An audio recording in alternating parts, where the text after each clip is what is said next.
We've just received word out there that 1/8 of Americans have now tried these GLP-1 drugs like Ozempic or Wegovy.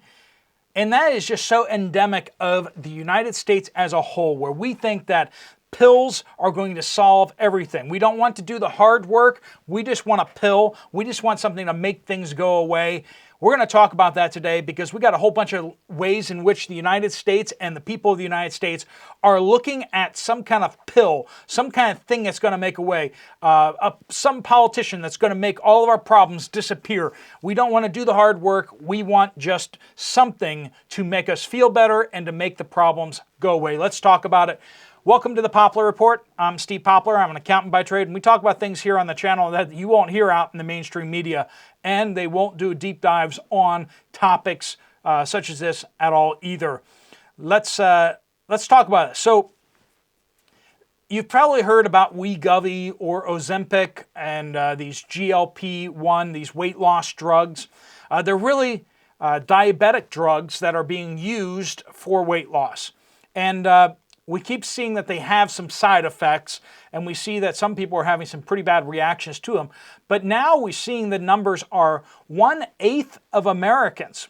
1/8 of all of Americans have tried one of these drugs so far. And I'm pretty sure all of them are injection.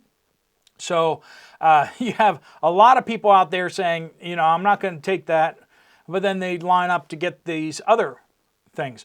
And really when it comes down to it is, we have a problem, and instead of doing the work, we just want some magic formula that's going to fix everything for us.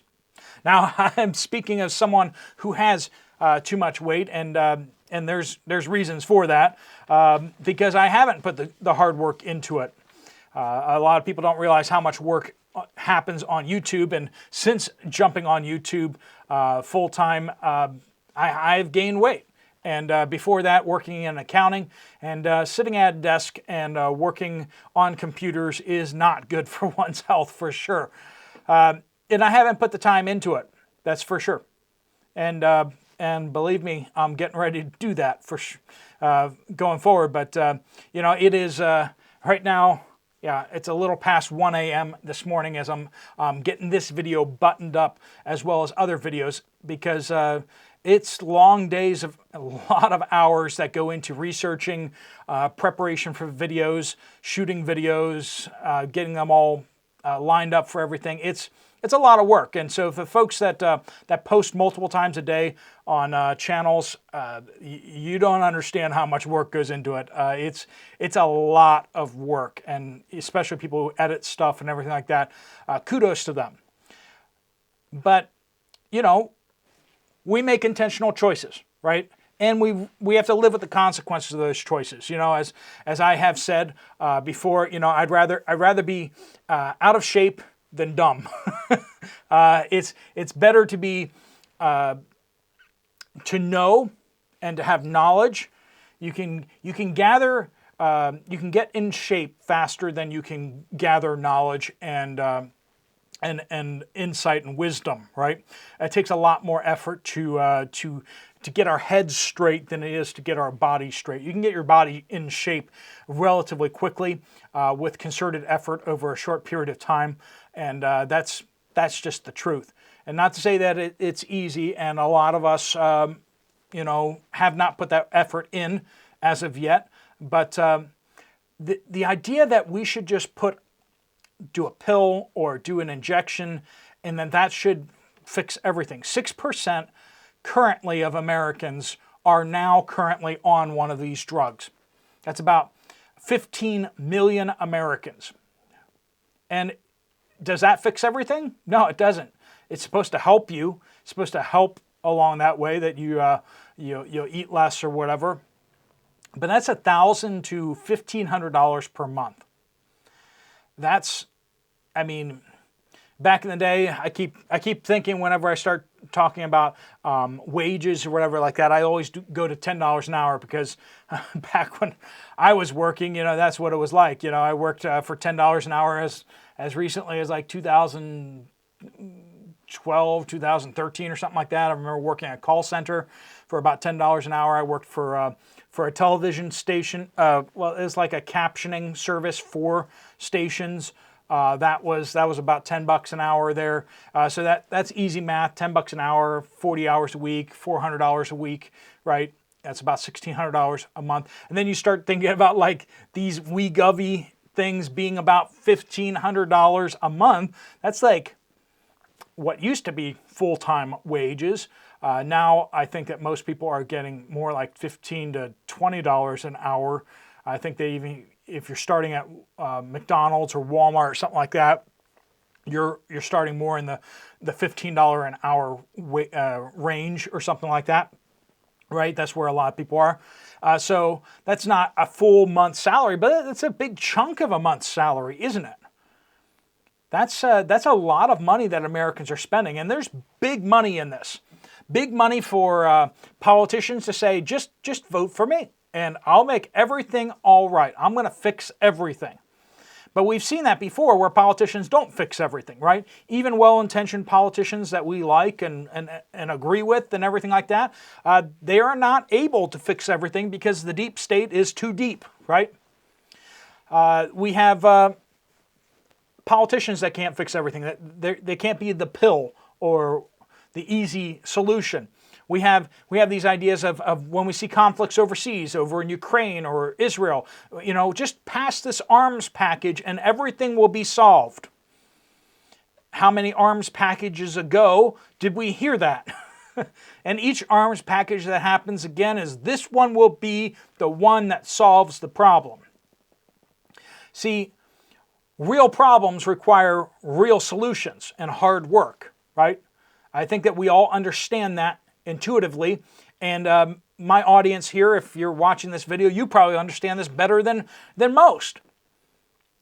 That we need hard work to fix things. The problems in our country are not just, one vote away from being solved. They're probably many votes away from being solved, and a lot of hard work from a lot of people. The Federal Reserve comes out and says, "Oh well, we'll just change interest rates, and that's going to fix everything that's wrong in the economy." It's like, no, that's not right. It's going to be a lot of people working very hard at their businesses. It's going to be a lot of people making choices to take risks on people, to innovate, to build new businesses. That's what it takes to have our economy flourishing. It's not some banker sitting there with their little gavel saying, let's just change the interest rate to this and that will solve everything. Stimulus packages don't fix the economy. They change the economic numbers, but those economic numbers tend to take that spending as if it's growth. And that's a scary word, is that if you take government growth out of the economy, you'll see that the GDP of the United States has not grown since 2008. The inflation-adjusted GDP from today versus 2008 has not grown. It's actually declined. And I think that when I say that, you in your gut, you're like, that makes sense more than what the government's been saying. Just because the government spends more money, just because the government gives out more free money and gives all sorts of contracts to shady, people who give lots of big donations to politicians, just because they do that doesn't mean the economy's growing. They can't just keep borrowing more money and spending it and saying, look, our GDP grew. No, the federal government grew. The state governments grew. The local governments, they grew. But when it comes to private businesses, they did not grow. When it comes to the wages that people are being paid, people are not making more money at jobs.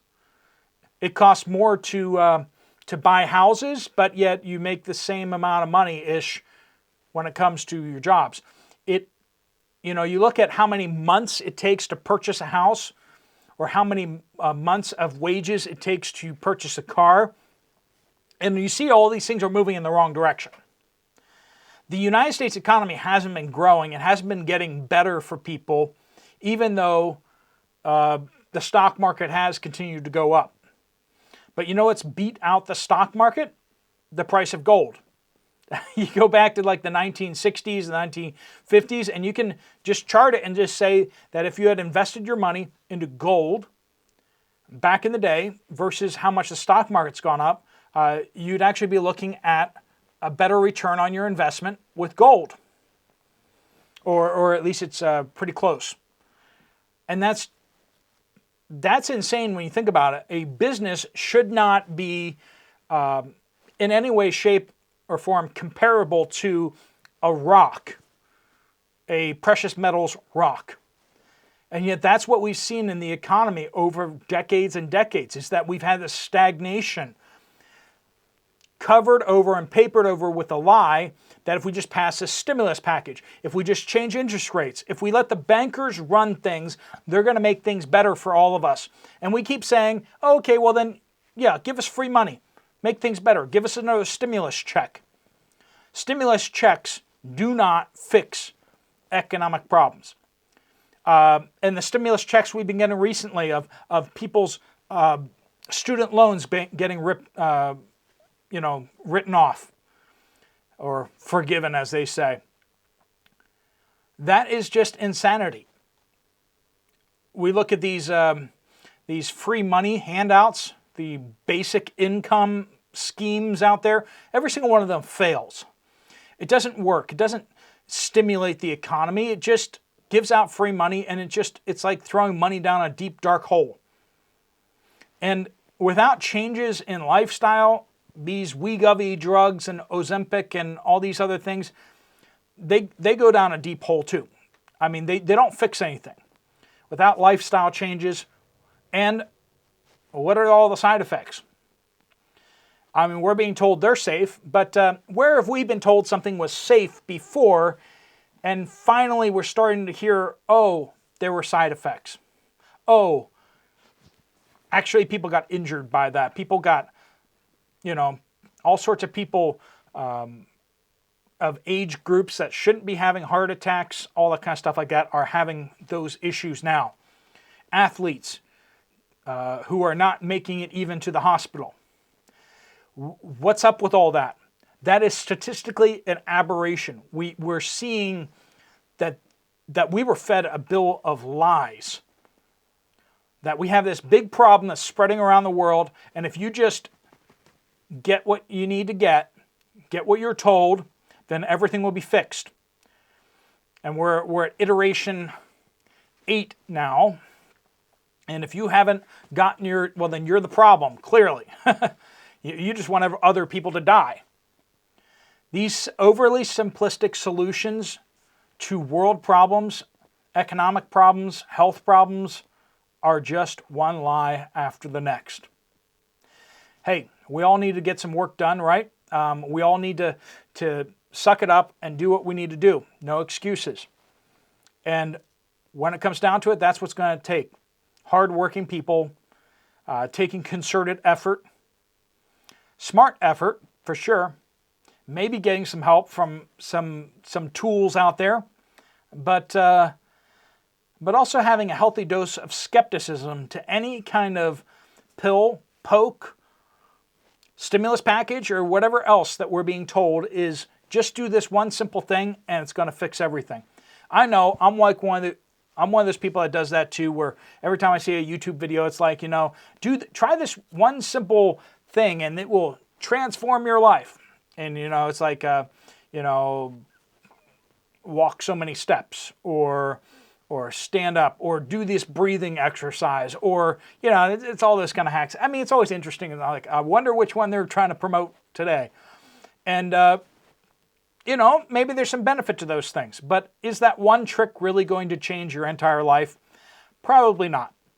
Getting up each day and putting systems into your life, patterns into your life that are going to move you in the right direction, that does move you in the right direction. I mean, whether you're a YouTuber, putting in the work. I mean, I've put in a lot of systems in place and a lot of patterns, and the fact that I've put up 2 videos a day for the past year and a half almost now, I think it is, without missing a day, that's been hard. That's been hard. And whatever we do in our lives, whether you're working at your job or whether you're building a business or whether you are rebuilding your relationships, hard work. And when it comes to our country, it's not going to be some pill. It's not going to be some politician. It's not going to be one quick thing that we do that's going to fix everything. It's going to take a lot of work and a lot of us stepping up to fix things. Until we do that, the problems are just going to get worse. There's a lot of crazy people dedicated with all of their energy to tearing everything down. And they need to be opposed by people who are dedicated to rebuilding and to stopping crazy people like them. All right, friends. Well, thanks so much for joining with us. If you want to check out another video from this channel, there's one right up here. I'll see you over there, or I'll see you guys later. Steve Poplar of the Poplar Report, out.